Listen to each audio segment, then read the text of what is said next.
AC circuit containing only a resistor.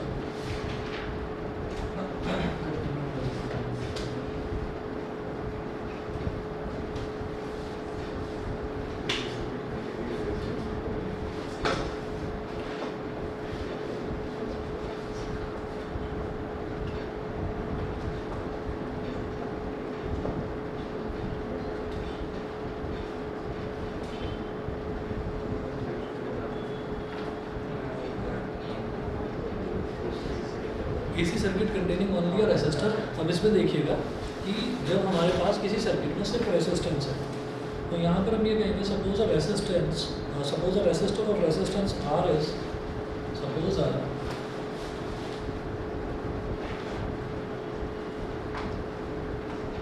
Resistor of resistance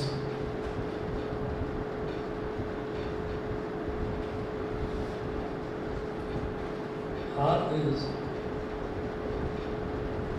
connected. Suppose a resistor of resistance R is connected to a source of alternating EMF is connected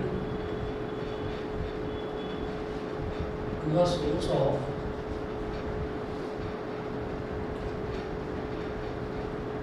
alternating EMF E. Alternating EMF E given by E is equal to E naught sin omega t. E is equal to E naught sin omega t. Such a circuit is known as purely resistive circuit.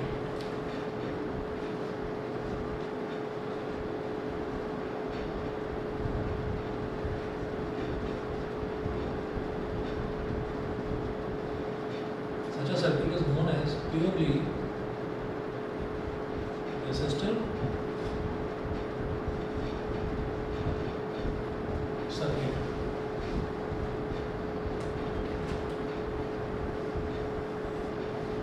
Is known as purely resistive circuit. ठीक है?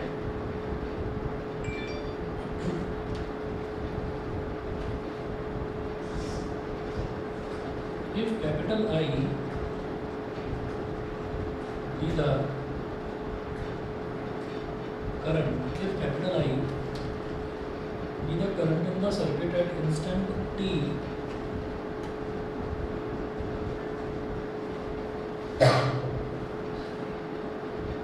current in the circuit at instant t,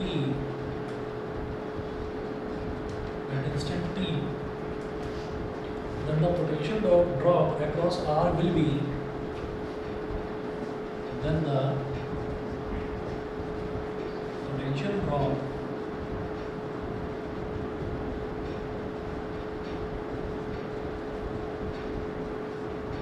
across capital R will be IR। Potential drop कितना हो जाएगा I into R। Potential क्या होता है I into R will be IR। तो circuit diagram बनाएंगे यहाँ पर ऐसे।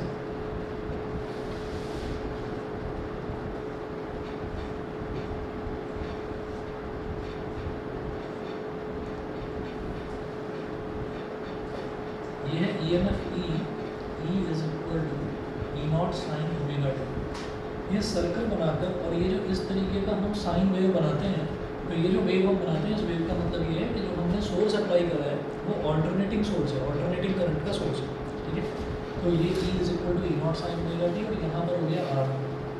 अब हमेशा ज़्यादातर केसेस में हम क्या करते हैं कि इधर ले लेते हैं पॉजिटिव टर्मिनल, इधर ले लेते हैं नेगेटिव टर्मिनल। भाई कहीं ना कहीं तो पॉजिटिव और नेगेटिव होगा, तो हमने ये कहा कि इधर ले लिया पॉजिटिव टर्मिनल, इधर ले लिया नेगेटिव टर्मिनल। अब जो हमारे पास जो सोर्स है वो AC सोर्स है, वो DC सोर्स नहीं है। जैसे DC बैटरी भी हम दिखाते हैं तो DC बैटरी में ऐसे दिखाते हैं ना, इस तरीके से, तो ये पॉजिटिव टर्मिनल है, ये नेगेटिव टर्मिनल है, ये दिखाते हैं। तो अब आप ये देखिएगा कि यहाँ पर भी इस तरह से पॉजिटिव और नेगेटिव दिखाएंगे। तो अब हम ये कहेंगे कि अप्लाइंग KVL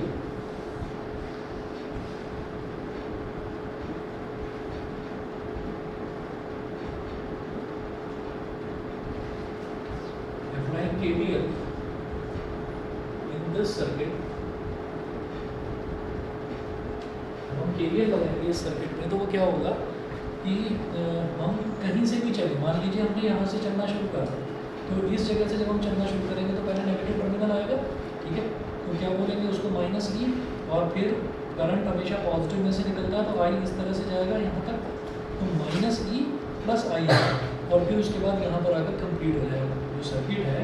हमने नेगेटिव से, मान लीजिए हमने इस पॉइंट से शुरू करा, तो पहले क्या पढ़ रहा है, पहले नेगेटिव टर्मिनल पढ़ रहा है ना, तो माइनस ई, और फिर आगे चलते जाएंगे, फिर करंट की डायरेक्शन यही है, तो आई आर हो गया, minus E plus I R is equal to 0, ठीक है, ऐसे लिखेंगे, minus E plus I R is equal to 0। इसमें ऐसा भी होता है कि आपने कहा कि नहीं मैं यहाँ से नहीं चल रहा हूँ, तो यहाँ से चलूँगा, ठीक है, यहाँ से चल लो, घूम फिर कर वापस, लेकिन आपको आना इस पॉइंट पर है, तो यहाँ से गए तो पहले क्या आएगा, आई आर, लेकिन फिर जब आप इधर आओगे तो आप किससे टकराओगे, आप नेगेटिव टर्मिनल से टकराओगे, तो plus I R minus E, तो plus I R minus E is equal to 0 बोल दो, या minus E plus I R is equal to 0 बोल दो, एक ही बात है, ठीक है।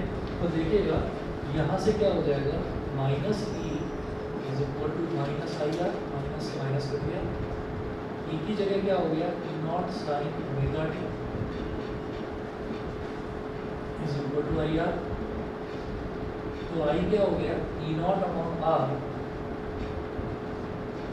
Sign omega t, I is equal to, तो लीजिए I not sine omega t, bracket में लिख लीजिएगा, where I naught is equal to E not upon R is the peak value of AC, is the peak value of AC, ठीक है।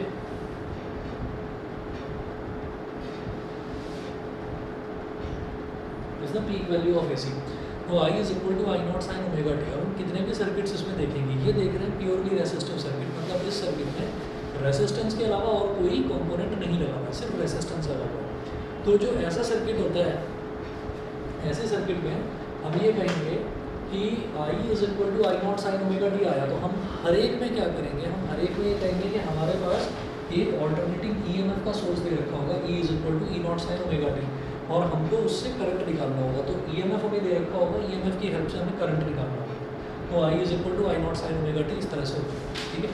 और जब ये निकला तो हमने ये देखा कि जो ई नॉट था, सॉरी जो ई था ईएमएफ में भी फेज एंगल कितना था, ओमेगा टी, इसको फेज बोलते हैं ना, ओमेगा टी, और यहाँ पर भी कितना साइड के साथ ओमेगा टी आ रहा है। इसका मतलब जब प्योरली रेसिस्टिव सर्किट होगा तो current and voltage they are in phase with each other, दोनों के दोनों सेम फेज में होंगे, उनके बीच में कोई भी लैगिंग या कोई भी लीडिंग, ये दोनों में से कोई भी चीज़ नहीं होगी, ठीक है। तो ये हमारे पास जैसे I is equal to I not sine omega t आया तो हम ये कहेंगे कि hence the EMF E and current I are in same phase, hence the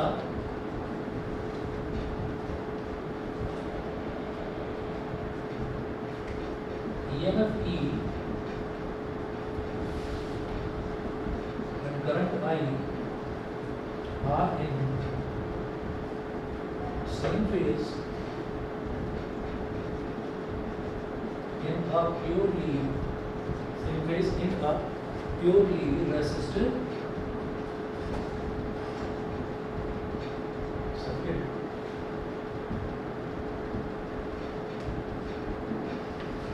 In a purely resistive circuit, तो दोनों सेम फेज में होंगे। उसके बाद प्योरली रेसिस्टिव सर्किट, अब क्या करना है, अब हमको दो चीज़ करनी है। एक, जब भी कभी कोई इस तरीके का क्वेश्चन आएगा तो उसमें ग्राफ भी बनाना होगा और फेजर डायग्राम भी बनाना होगा, दोनों काम करना है। तो आप ये देखिए, जब ग्राफ बनाएंगे, graph of E and I versus omega T इधर करना,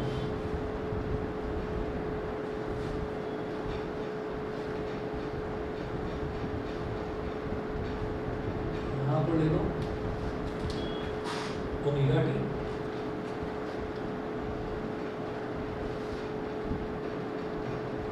और इधर वाई एक्सिस पर लिख दीजिए ई कॉमा आई,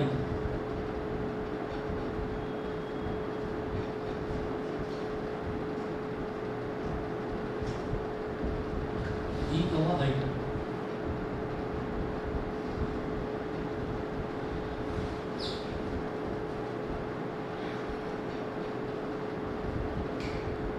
ये हो गया ओमेगा टी का मतलब क्या एंगल है ना, तो ये हो गया एंगल है तो 0, इधर क्या होगा पाई बाई 2, इधर क्या होगा पाई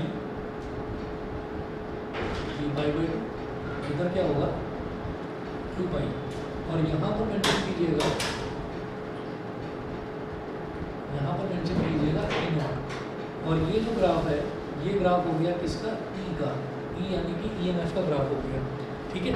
और हमने ये कहा कि जो हमारा करंट है वो करंट और ईएमएफ दोनों के दोनों सेम फेज में, यानी कि दोनों में एंगल का कोई डिफरेंस है ही नहीं, तो ये हम पहले से ही जानते हैं कि जब हम ई नॉट की बात करेंगे तो क्या होगा आई नॉट इंटू आर, तो ऑब्वियसली करंट की जो न्यूमेरिकल वैल्यू है वो ईएमएफ से हमेशा छोटी ही आती है, ठीक है। तो इसको कैसे बनाएंगे, ऐसे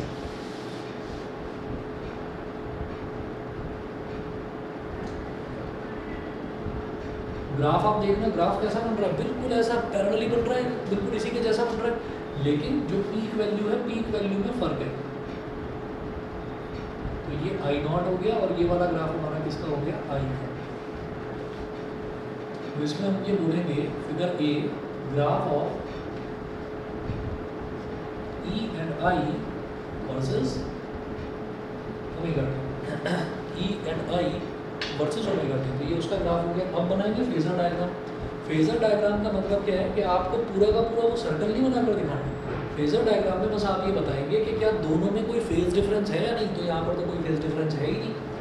तो फेजर डायग्राम कैसा बनेगा,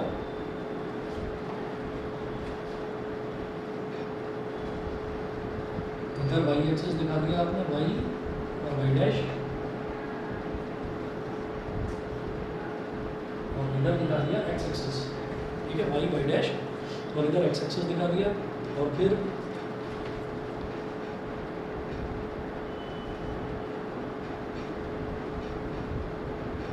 ये वाली जो वैल्यू है ये वाली जो वैल्यू है, ये वाली वैल्यू हो गई ई नॉट, ठीक है। और ये कितना एंगल बना रहा है एक्स एक्सिस के साथ, ईएमएफ कितना एंगल बना रहा है ओमेगा टी, ठीक। और फिर इसी से थोड़ी सी छोटी वैल्यू आप यहाँ पर ले लो और इसको बोल दो आप आई नॉट, ये हो गया। अच्छा, और अगर मैं ई नॉट और आई नॉट, अगर मैं ई नॉट का कंपोनेंट अलोंग द एंगल ले लूँ, ये वाला कंपोनेंट, तो वो क्या करेगा E naught cos omega t, perpendicular वाला क्या हो जाएगा साइन ओमेगा टी। तो ये क्या बना दिया आपने ई नॉट साइन ओमेगा टी, ये वाला, और इसी तरह से ये वाला कितना हो गया आई नॉट साइन ओमेगा टी, ठीक है। यहाँ पर लिख दीजिए कि phasor diagram for a resistive AC circuit, phasor diagram for a resistive AC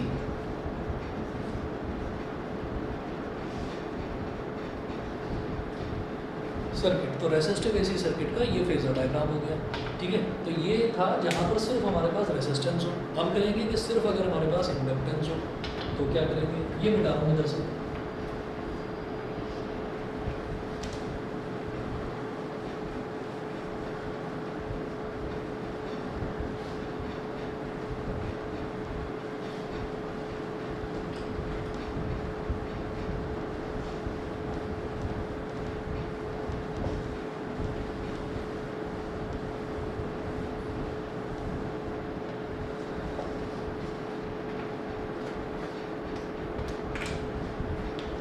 heading डालिएगा AC circuit containing only an inductor.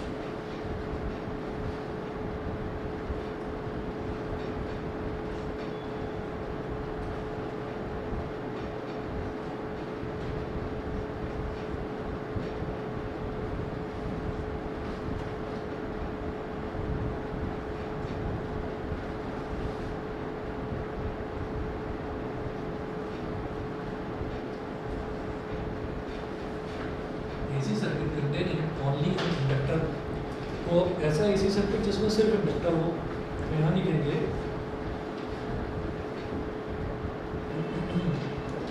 Figure बना लेंगे इसकी। हाँ जी, ये वाला फेजर डायग्राम, फेजर डायग्राम में हमने कुछ भी नहीं करा, हमने ये देखा है कि इधर एक्स एक्सिस है, इधर वाई एक्सिस है, तो ईएमएफ को हम हमेशा ऐसा ग्राफ बनाएंगे। तो ये ई नॉट हो गया ईएमएफ के लिए, ठीक है।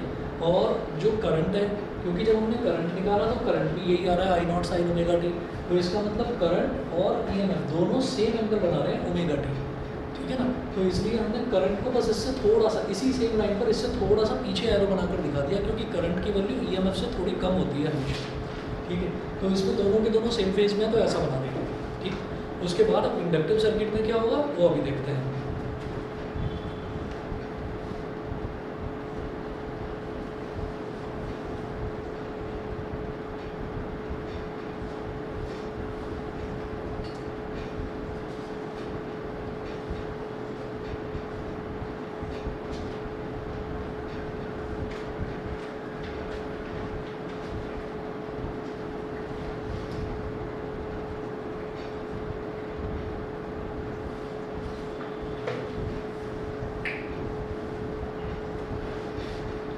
इंडक्टर है एल और यहाँ से करंट जा रहा है आई, ठीक है। तो नोट कीजिएगा कि figure shows an inductor of inductance capital L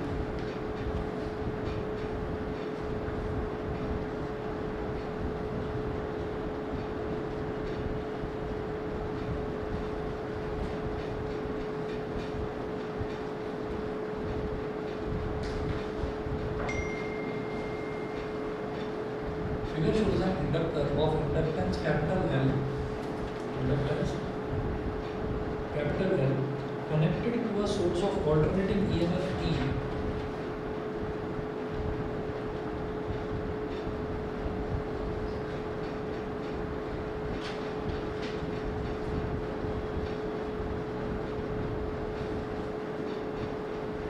connected to a source of alternating EMF E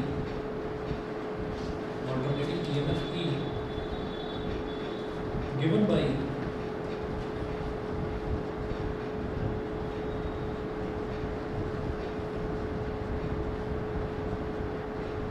is equal to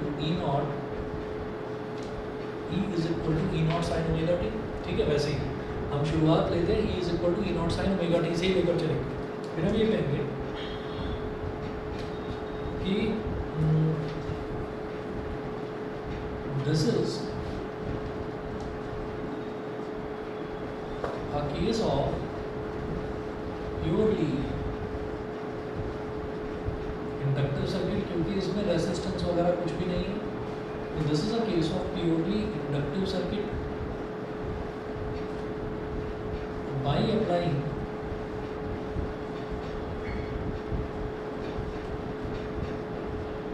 KVL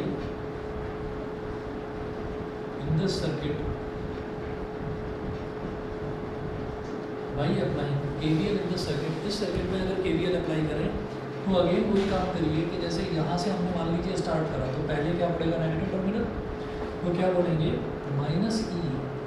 और जब कभी किसी इंडक्टर की बात करते हैं तो इंडक्टर के अक्रॉस जो EMF होता है वो कितना होता है, इंडक्टर के अक्रॉस वोल्टेज ड्रॉप होता है L DI by dt। Inductor के अक्रॉस वोल्टेज ड्रॉप होता है L DI बाई dt, तो इसको हम लिखेंगे plus L DI by dt minus E plus L DI by dt is equal to 0। अब इसको उधर ले जाओ तो minus E is equal to minus L DI by dt, तो माइनस से माइनस कर दिया, ठीक है। तो E की वैल्यू आ गई L DI बाई dt। हमारा क्या टारगेट है, हम ये करना चाहते हैं कि E is equal to E nought sine omega t आया, तो जैसे हमने I की वैल्यू निकाली ऐसे ही हम I की वैल्यू यहाँ निकालना चाहते हैं। तो ये कैसे निकलेगा, E की जगह लिखिए जो E की वैल्यू है E nought sine omega t is equal to L DI by dt, ठीक है। अब dt को इधर ले आना,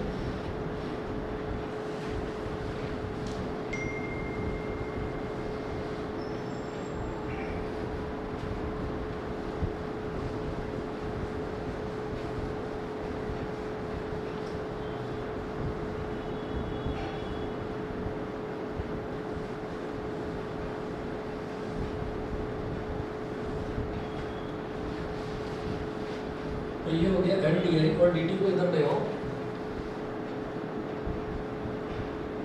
L D I is equal to E nought sine omega t D T. ठीक है, तो यहाँ से डी आई की वैल्यू आ जाएगी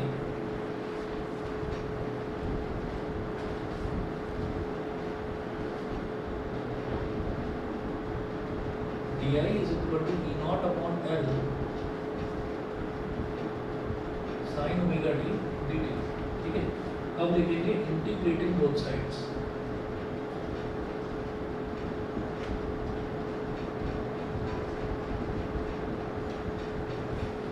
इंटीग्रेटिंग बोथ साइड, दोनों तरफ इंटीग्रेट कर दो, क्योंकि भाई डी आई है तो डी आई को इंटीग्रेट करेंगे तभी तो आई आएगा, करंट निकालना चाहते हैं। Is equal to integration of E not upon L sine omega t D T. अब देखिएगा डी आई का जो इंटीग्रेशन है वो तो आई हो गया, और ये जो ई नॉट अपॉन एल है ये कांस्टेंट है, इसको बाहर ले लीजिए, तो ई नॉट अपॉन एल और integration sine omega t D T, I is equal to E not upon L. ये जो साइन है, साइन का इंटीग्रेट क्या होता है, साइन का इंटीग्रल हो जाएगा कॉस या माइनस कॉस, कॉस, यहाँ लिख देंगे minus cos omega T upon omega और प्लस कांस्टेंट कोई सी, तो सी को कांस्टेंट लिख दिया अभी, तो ये हो जाएगा I is equal to minus E not upon omega L cos omega t plus constant. उसके बाद एक लाइन लिखनी होगी भाई जरा,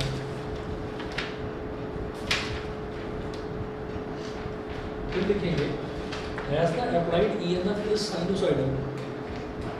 ठीक है, अब मैं क्या चाहता हूँ, मैं इस कांस्टेंट की वैल्यू डिटरमिन करना चाहता हूँ, यहाँ लिखेंगे,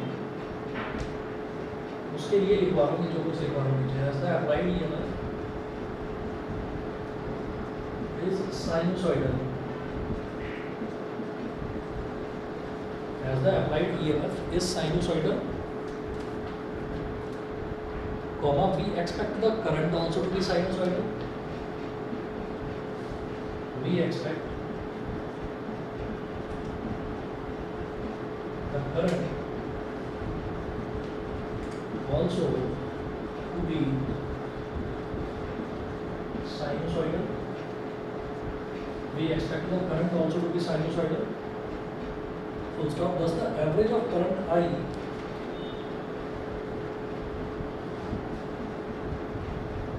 thus the average of current I must be 0 over a time period, must be 0 over a time period, मतलब पूरा जो टाइम पीरियड होता है उस पूरे टाइम पीरियड में जो एवरेज होगा करंट का वो 0 हो जाएगा। सही है, ठीक भाई, जितना करंट ऊपर बढ़ा उतना ही करंट नीचे आ गया, तो अगर उसका एवरेज निकाला जाए तो वो 0 आएगा over a complete time period, एक पूरी वेव फॉर्म में। ठीक है, अच्छा, उसके बाद हम क्या बोलेंगे, now the average of cos omega t is 0 over a time period. Now average of, एक चीज़ मैं बार बार बताता हूँ, ये कॉस ओमेगा टी से कंफ्यूज नहीं होना, कॉस थीटा है, ठीक है ना, ओमेगा टी मतलब थीटा है। Now the average of cos omega t is 0 over a time period.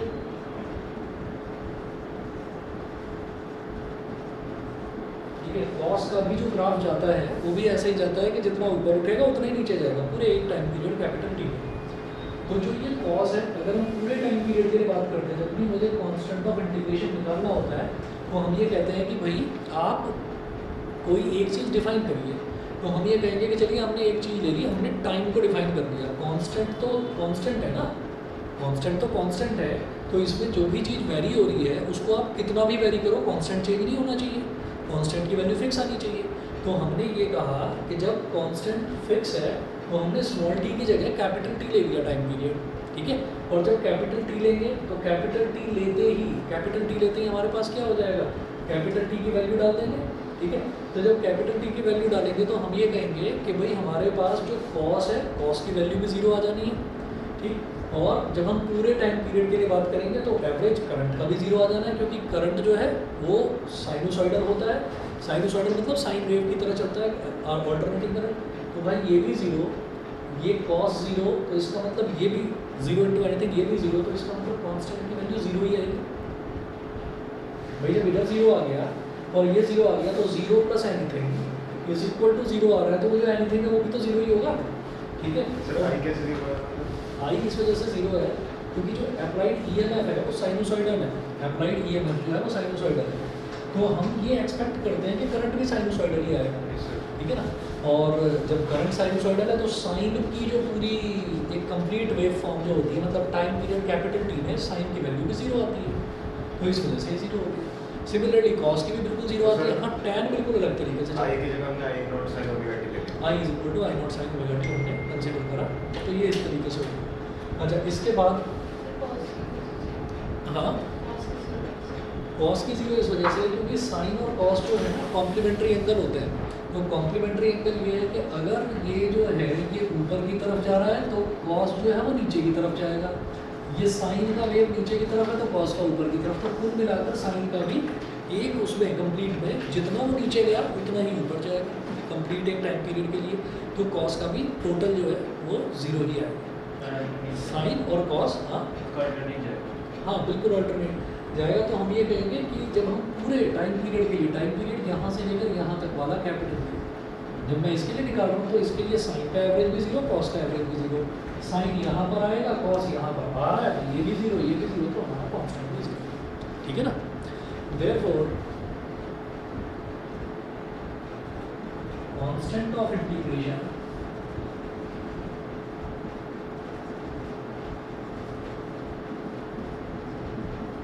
Sir हमने इंटीग्रेट करते हुए ये ज़ीरो मतलब हमने लिमिट्स क्यों नहीं डाली?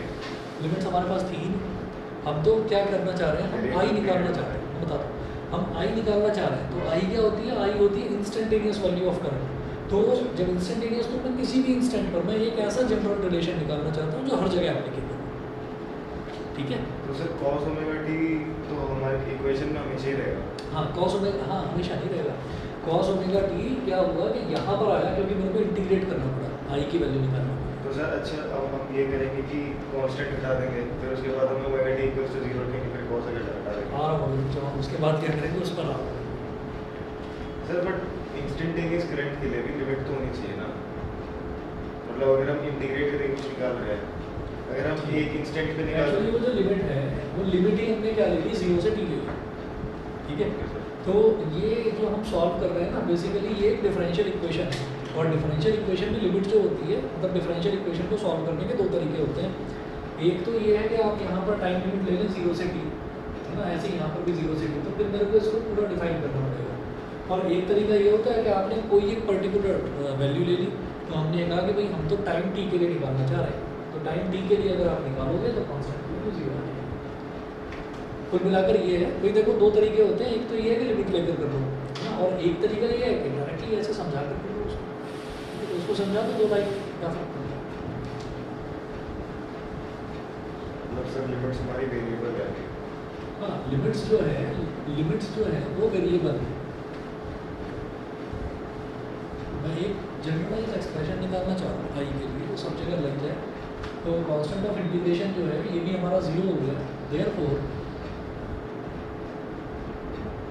आई is equal to minus E nought on omega L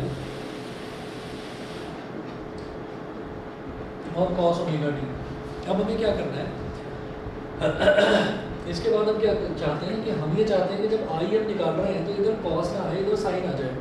तो मैं ये जानता हूँ कि साइन 90 माइनस थीटा जो है वो कॉस थीटा के इक्वल होता है, तो इसको ऐसे लिखा minus E not upon omega L,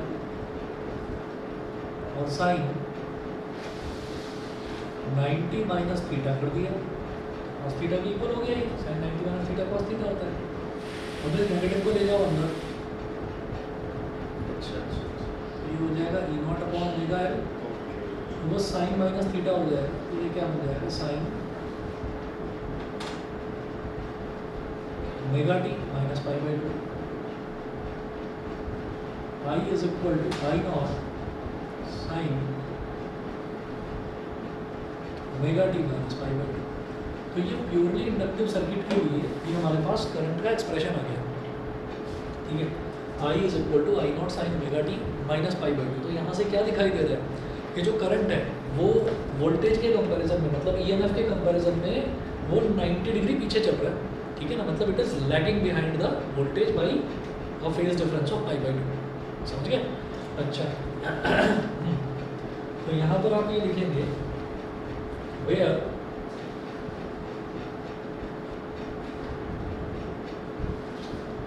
I naught is equal to E naught upon omega L, peak value of AC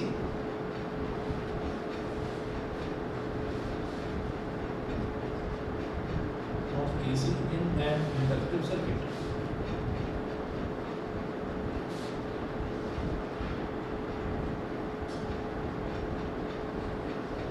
Peak value of AC in an inductive circuit. हम क्या करेंगे जी, अब देखिएगा 10 in an inductive AC circuit का voltage 10 in an inductive AC circuit का current lags behind the voltage.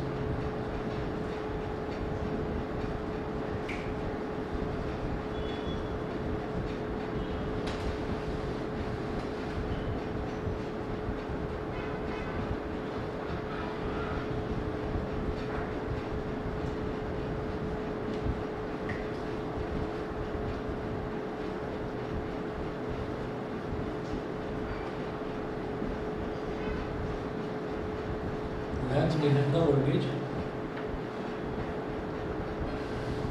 by a phase of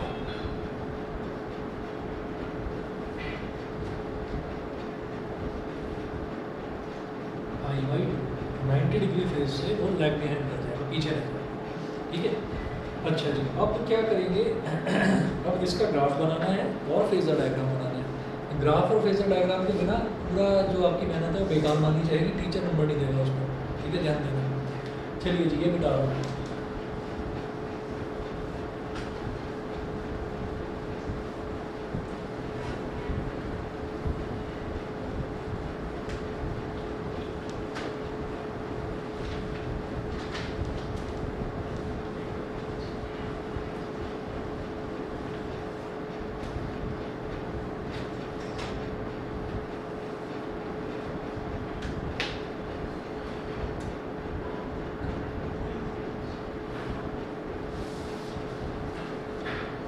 हाँ जी, graph समझिएगा। तो इधर जो है ग्राफ जब बनाएंगे तो उसमें जो है एक्स एक्सिस पर हम लेंगे थीटा यानी कि ओमेगा टी,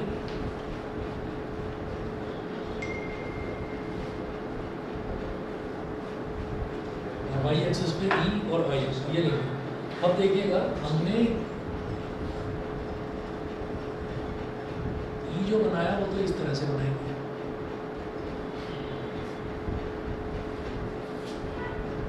ये तो हो गया ई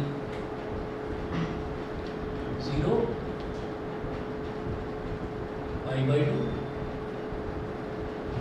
पाई 3 पाई बाई 2 और 2 पाई, ठीक है।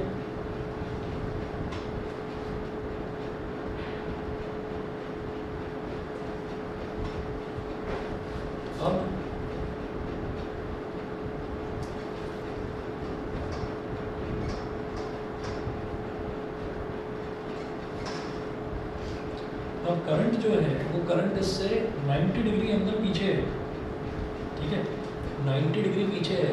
तो इसका मतलब क्या है,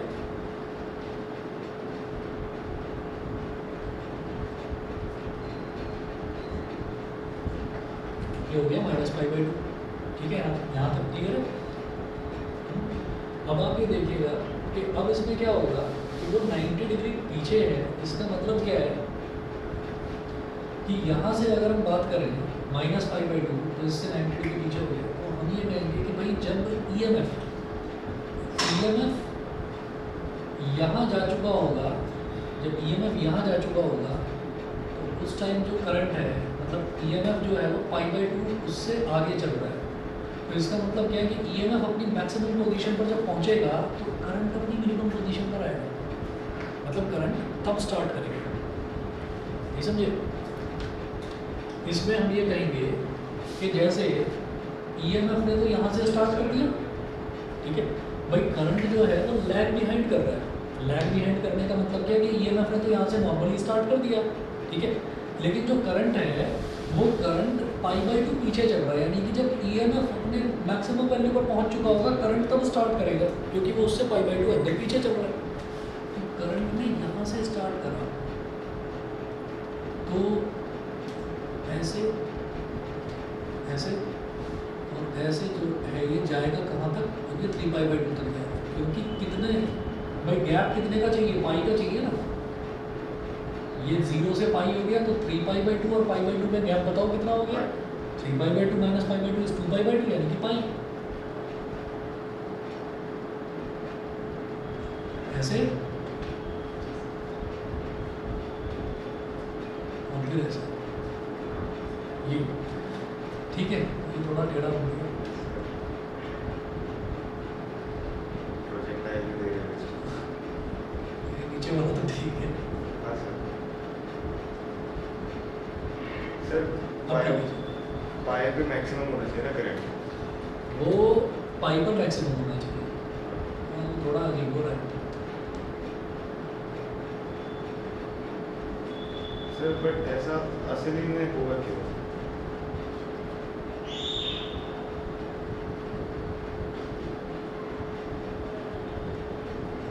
बैकग्राउंड साउंड आती रहती है बीच बीच में।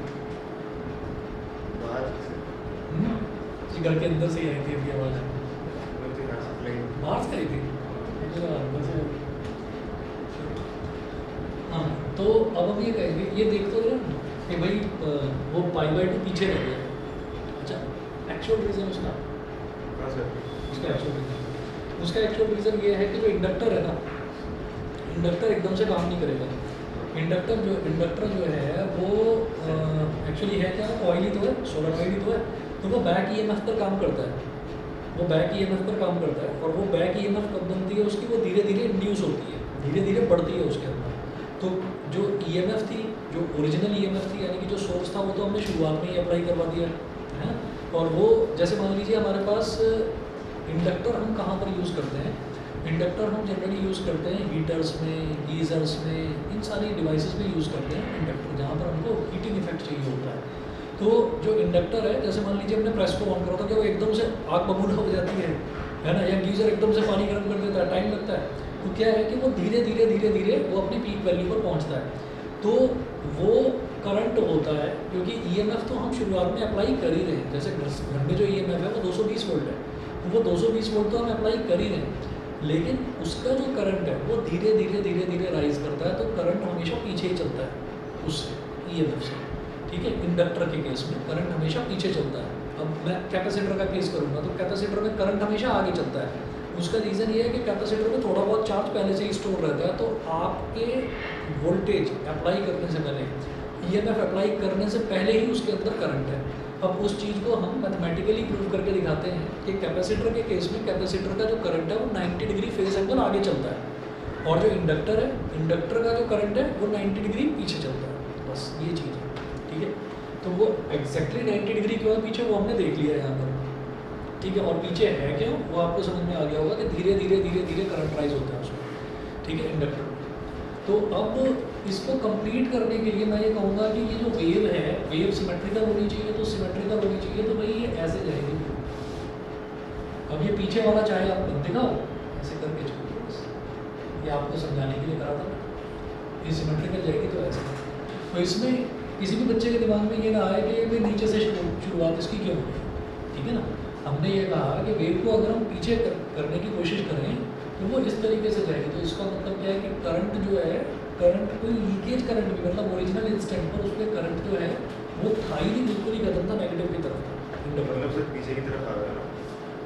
तो जो इंडक्टर है, इंडक्टर में धीरे धीरे इसी वजह से करंट राइज करता है, क्योंकि करंट जो है, करंट को होल्ड करने की उसकी प्रॉपर्टी कितनी ज़्यादा होती है। सर यहाँ पे ऐसा लग रहा है कि इंडक्टेंस के पास अपना कोई ईएमएफ था, मतलब जब ईएमएफ हम जो दे रहे थे वो 0 था, तब इंडक्टेंस जो था एक तरीके से करंट पीछे कर रहा है। ऐसा नहीं होगा, मगर ऐसा फील होता है यहाँ पे देख के जब वो बैक ईएमएफ ही तो है, अच्छा अच्छा। बैक ईएमएफ है। इसको चैप्टर 14 में पढ़ेंगे, इसको रिवर्स लीकेज करंट बोलते हैं। तो सर ऐसा चलिए सर, अब मैं पूछूंगा ऐसा क्यों होता है? कोई नहीं, आराम से बताएंगे उसको। बताओ भाई, ये वाला ग्राफ क्लियर है ना? Yes, sir. इसमें लिख लीजिए ग्राफ ऑफ, क्योंकि सर जब करंट हमने जो ईएमएफ दिया है वो जब हाईएस्ट रहेगा तब स्टेबिलिटी आ गई, तभी करंट 0 ऐसा लग रहा है। चलो मैं करता हूँ graph of E and I versus omega t. अब इसका वो बना लीजिए फेजर डायग्राम। फेजर डायग्राम बड़ा आसान है, उसमें क्या करते हैं, यही एक्स एक्सिस और वाई एक्सिस,